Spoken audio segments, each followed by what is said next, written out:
Well, another great saint today, Pope St. Pius V. He was Pope in the 16th century, immediately after the Council of Trent. The Council of Trent had been called to deal within the Church with the crisis caused by the Protestant Reformation. See, the Protestant reformers like Martin Luther, they had recognized real problems in the Church, but they brought a false solution.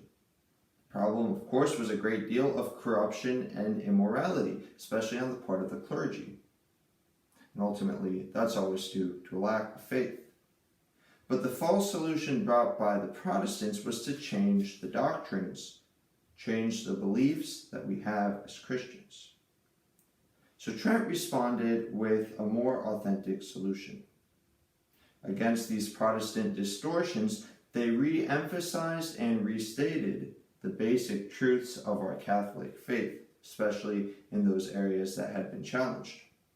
And against the mediocrity and corruption of Christians, and in particular the clergy, the council insisted upon a true conversion and reform within the Church, the practical means to achieve that. So Pope St. Pius V, coming right after this council, was charged with implementing its many decrees. St. John Henry Newman had this to say about his work. St. Pius V was stern and severe, as far as a heart burning and melted with divine love could be so. Yet such energy and vigor as his were necessary for the times.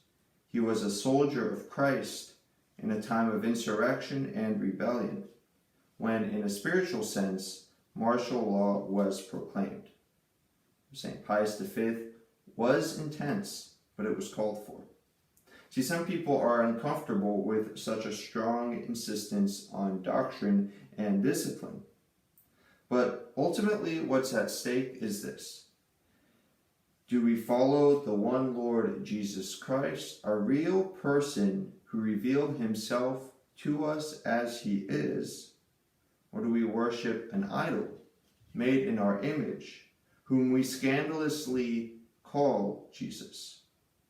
That's why doctrine matters. It's about truly understanding who God is, who he revealed himself to be, and to worship him rightly based on that. St. Pius V, pray for us.